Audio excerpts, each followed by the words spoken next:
Mental health segment में हम focus कर रहे हैं एटकॉम कॉन्सेप्ट पर, जहां पर ए stands for attitude, ET stands for ethics. Com का मतलब कम्युनिकेशन। तो आखिरकार हमारी अच्छी मानसिक सेहत के लिए एटकॉम कॉन्सेप्ट कैसे सहायक सिद्ध हो सकता है, इस विषय पर बातचीत के लिए यहाँ दूरदर्शन दिल्ली स्टूडियोज में हमारे साथ दो मेहमान मौजूद हैं। आइए उनका परिचय आपके साथ कराऊं। हमारे साथ हैं कर्नल डॉक्टर BK मिश्रा, नमस्कार, principal Amrita school of medicine Faridabad से।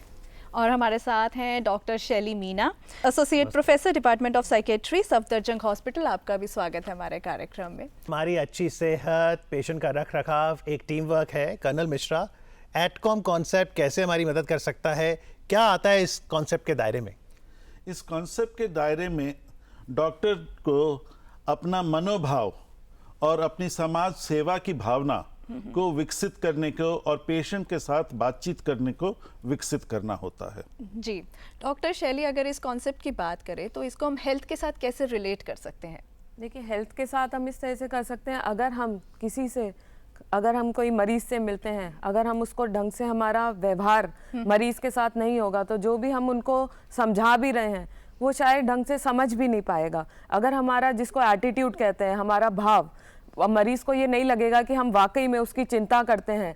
वाकई अगर हम कोई भी उसको सुझाव दें तो ये ऐसा नहीं होना चाहिए कि हम उसको थ्रेट कर रहे हैं, हम उसको दे रहे हैं कि ये तुम्हें करना ही पड़ेगा। अगर हम इस तरह के भाव से किसी मरीज को हम समझाएंगे तो उन्हें यही लगेगा कि ये उनके भाव के, उनके फायदे के लिए कोई बात ही नहीं हो रही है। इसीलिए एटीट्यूड हमारा मरीज की तरफ, परिवार वालों की तरफ एक ढंग का होना चाहिए, तभी वो मरीज हमारी बात सुनेगा और शायद अगली बार हमें दिखाने के लिए आएगा। जी बिल्कुल। पिछले साल अगस्त के महीने में माननीय प्रधानमंत्री नरेंद्र मोदी जी ने उद्घाटन किया था अमृता हॉस्पिटल का। तो अब बताइए, जब अंडर ग्रेजुएट कोर्सेज वहाँ शुरू हो रहे हैं, एटकॉम क्या उन 4 साल 5 साल MBBS की पढ़ाई में पढ़ाया जाता है? किस तरह की केस स्टडीज होती हैं? जी, ये एटकॉम जो है शुरुआत से ही हमें पढ़ाना पड़ता है। अभी जो आ रहे हैं स्टूडेंट्स, वो अभी उनका मन विकसित हो रहा है, तो शुरू से ही हम उन्हें मरीज के प्रति सही भावना, सही सहानुभूति पूर्वक व्यवहार सिखाएं तो उनके दिल में हमेशा के लिए रहेगा। सिखाएं कैसे? क्योंकि मानव व्यवहार में ये वैल्यूज डालने जी चुनौतीपूर्ण तो है। जी बिल्कुल सही बोला, चुनौतीपूर्ण तो है। अभी तक स्कूल स्टूडेंट थे तो हमें इनके साथ ये रोल प्लेइंग, मेंटर मेंटी और रोल मॉडल, इस तरह से हम उन्हें ये करके और केस स्टडी करके सिखाते हैं। जी डॉक्टर मीना, देखा जाए तो एक तरीके से नया कॉन्सेप्ट है कि उस स्टूडेंट्स को अभी सिखाया जा रहा है, तो इम्प्लीमेंटेशन होना इस चीज़ का वो एक अहम बात हो जाती है। कैसे इम्प्लीमेंटेशन होगा, क्या चैलेंजेस आ सकते हैं? देखिए, इम्प्लीमेंट धीरे धीरे अभी चालू तो हो ही गया है।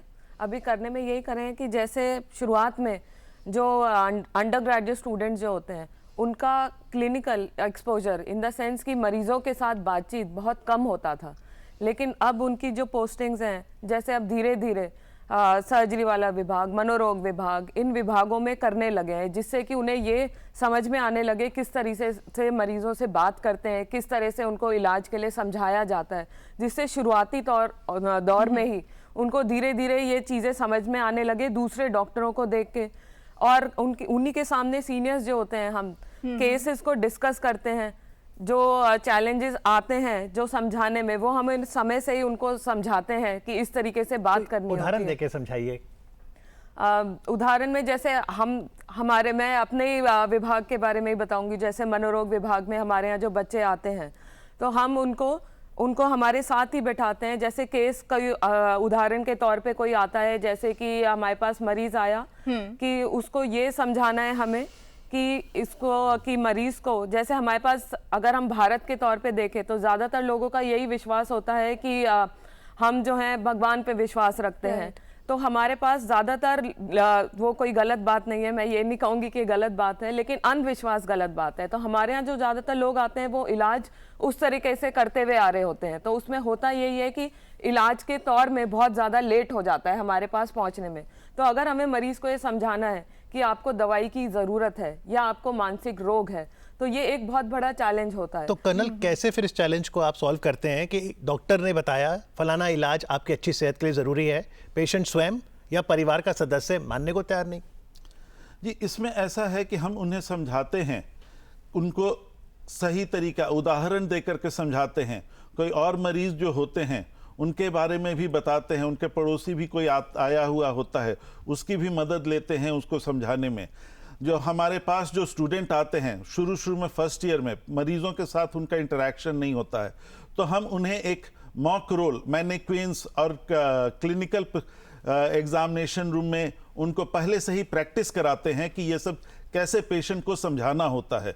वो वहां पर पहले से ही सीख करके फिर जब जाता है क्लिनिकल इसमें तो डॉक्टरों के साथ बैठता है, वहां पर देखता है वो किस तरह से समझाते हैं और वो उनसे जो रोल मॉडल जो है उनसे वो सीखता है कि किस तरह से आगे बढ़ना चाहिए। डॉक्टर्स के लिए भी एक तरीके से देखा जाए तो मेंटली भी एक चैलेंज हो जाता है, खुद की मेंटल हेल्थ को एकदम स्टेबल रखना और तभी वो दूसरों को समझा पाएंगे, क्योंकि तरह तरह के पेशेंट्स आते हैं। तो ऐसे में कैसे स्टेबल रखा जाए? जी, आप बिल्कुल सही बोल रहे हैं, क्योंकि डॉक्टर जो है पूरी जिंदगी पेशेंट्स की पीड़ा देखते हुए आते हैं, और उनके साथ सहानुभूति रखते हुए, एम्पैथी रखते हुए, उन्हें खुद भी स्ट्रेस होता है, तो डॉक्टरों को भी स्ट्रेस रिलीफ की ज़रूरत होती है उनको भी, और उन्हें समय नहीं मिलता है, उनका कार्यभार इतना अधिक होता है कि खुद की मेंटल हेल्थ का ध्यान रखने के लिए उनको समय नहीं मिलता है, तो उनको यह समय निकालना जरूरी है। जी बिल्कुल, डॉक्टर का जो पेशा है उसे हम सलाम करते हैं, क्योंकि the entire life they do a lot of sacrifice to ensure our health,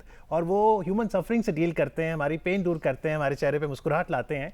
तो जब ये मॉड्यूल पढ़ाया जाता है, पहला सवाल अंडर ग्रेजुएट स्टूडेंट से पूछा जाता है कि आपके लिए डॉक्टर के क्या मायने हैं, why do you want to become a doctor. आप जब डॉक्टर बने तब ये नहीं था, है ना, तो तब फिर आप कैसे ये चीज़ें समझते थे, और आपको क्या लगता है इसका सही जवाब क्या है? Why does one should become a doctor? देखिए, अब ये एक ऐसा सवाल है कि सबके व्यवहार अलग हैं, सबका कारण अलग होता है। अब आप हमारी बात करें तो हमारा कारण यही रहा था कि मुझे एज सच जैसे लोगों से बात करना, उनकी हेल्प करना बहुत ज़्यादा पसंद था, और बीइंग अगर साइकियाट्रिस्ट में मुझे ये मौका मिला कि हाँ, मैं मरीजों से सही समय निकाल सकती हूँ, उनकी पीड़ा ढंग से जान सकती हूँ, तो इसलिए मुझे शुरुआत से ही मन था कि डॉक्टर में भी कि मतलब तब ऑब्वियसली हमें मनोरोग विभाग का और इतना उतना नहीं जानकारी था, बस मुझे ये लगता था कि मुझे इस तरह के फील्ड में जाना है जहाँ मरीजों से ज़्यादा बात कर सके, उनसे उनको पीड़ा को डिस्कस कर सकें और उनको राय दे सकें, तो मैंने इसलिए निर्णय लिया। बिल्कुल सही बात है कि डॉक्टर्स पूरी निष्ठा के साथ वो अपने मरीज का इलाज करते हैं, उनकी देखरेख करते हैं। अगर डॉक्टर से हटकर अगर देखा जाए, जो केयर गिवर्स होते हैं, जो मरीज के रिश्तेदार होते हैं, जो उनके साथ रहते हैं, तो कहीं ना कहीं एडकॉम उनके लिए भी बेहद ज़रूरी है। तो क्या उनके लिए भी कुछ ऐसा प्रावधान है, कुछ ऐसी कि काउंसलिंग की जाए ताकि वो मरीज की ठीक से देखभाल हो सके? जी, ये बात बिल्कुल सही है, क्योंकि हम ये करते हैं जब जो केयर गिवर्स है उनको समझाते हैं कि जो मरीज जो है उसका रोग क्या है, उसके किस तरह से देखभाल करना है, क्या चीज़ करना नहीं करना है। कुछ चीज़ें हैं जो कि मरीज को के लिए बुरा है, तो वो चीज़ें हम समझाते हैं। मरीज जो है पीड़ा में रहता है, तो वो हर चीज़ समझ नहीं पाता है, तो उनको केयर गिवर्स को समझाना पड़ता है कि मरीज जो है चिड़चिड़ा हो सकता है दर्द की वजह से, तो उसकी वजह से तो थोड़ा उसका ध्यान रखना है और उसकी ख्याल नहीं करना है। तो इस तरह से हम उनके जो रिश्तेदार केयर गिवर्स साथ रहते हैं, सिर्फ केयर गिवर्स रिश्तेदार ही नहीं, जो नर्सेज जो हैं और बाकी सभी जो अटेंडेंट्स हैं, उनको भी ये हम समझाना पड़ता है कि जी देखिए, मरीज के चिड़चिड़ापन पर ध्यान नहीं दीजिए, अपने आप पे उस पर ये कीजिए। तो एक केस स्टडी लेते हैं डॉक्टर शैली। मान लीजिए कोई पेशेंट आया और वो सब्सटेंस अब्यूज़ है, एडिक्शन है, मान लीजिए वो तंबाकू का है या शराब का है। अब अगर हम उसे कहें शराब मत पीजिए, ये तो उसको भी पता है, और सिगरेट के पैकेट पे लिखा हुआ है धूम्रपान सेहत के लिए हानिकारक है, तो ये कहने से तो उसने छोड़ना नहीं, कैसे समझाएंगे फिर आप? देखिए, इस तरह के मरीजों के लिए सबसे आम, सबसे जो हमें जो दिखता है हम उसी पे ही विश्वास रखते हैं। तो हम जो हम भर्ती करके मरीजों को या ओपीडी में भी हम ये दिखाते हैं कि इसके नुकसान क्या हो सकते हैं।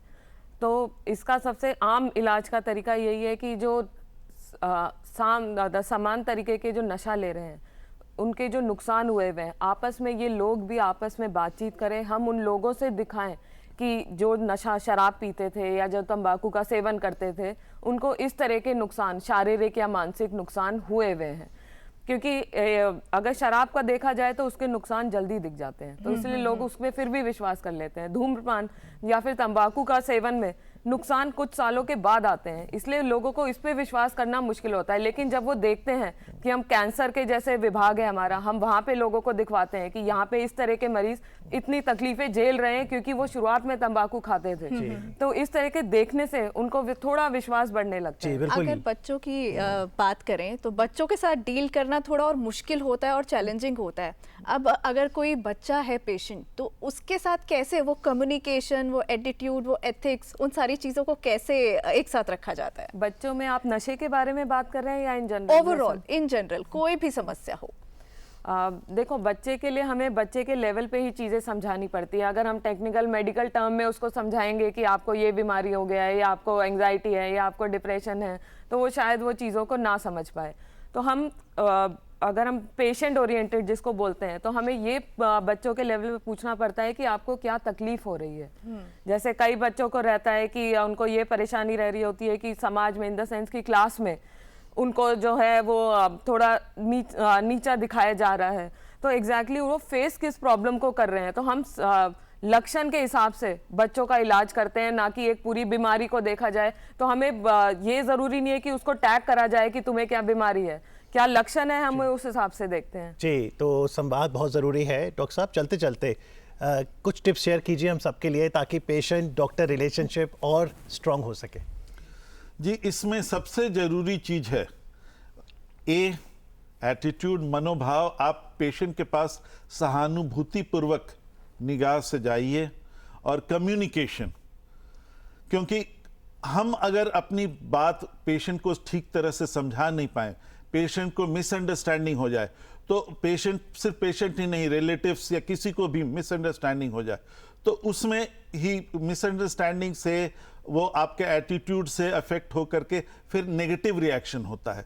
तो हमेशा जहाँ तक हो सके पेशेंट के पास सहानुभूतिपूर्वक मनोभावना से जाएं, और हर चीज़ उसे अच्छी तरह प्यार से समझाएं कि हाँ, ये चीज़ आपके लिए अच्छा है, ये चीज़ बुरा है। क्यों अच्छा है? क्योंकि पेशेंट जो है ये सिर्फ हुक्म से नहीं चलता है। उसको बच्चे भी अगर आप हुक्म दो नहीं मानेंगे, तो उनको समझाना पड़ता है, बच्चे को भी समझाना पड़ता है कि बेटा ये तुम्हारे लिए ठीक नहीं है, इसलिए ठीक नहीं है, इसलिए ऐसा मत करो। तो ये जरूरी चीज है। और आपकी फर्स्ट एनिवर्सरी आने वाली है अमृता हॉस्पिटल की, तो बहुत बहुत बधाई। धन्यवाद, बहुत बहुत धन्यवाद जी। और 24 अगस्त को, और हमारे सभी स्टाफ अभी उसके बहुत तेजी से तैयारी कर रहे हैं, तरह तरह के एक्टिविटीज, और ये हो रहे हैं, सोशल और एथलेटिक्स, सभी सेहत अपने बना रहे हैं, मानसिक सेहत और फिजिकल सेहत। बिल्कुल, और इसलिए बहुत ज़रूरी है कि जब हम हेल्थ की बात करें तो होलिस्टिक हेल्थ पर हम फोकस करें। आज कार्यक्रम में आके हमें बताने के लिए कि मनोभाव कितना ज़रूरी है, नैतिक आचरण और संवाद, आपका कर्नल मिश्रा और डॉक्टर शैली मीना, बहुत बहुत आभार। Thank you so much. Thank you.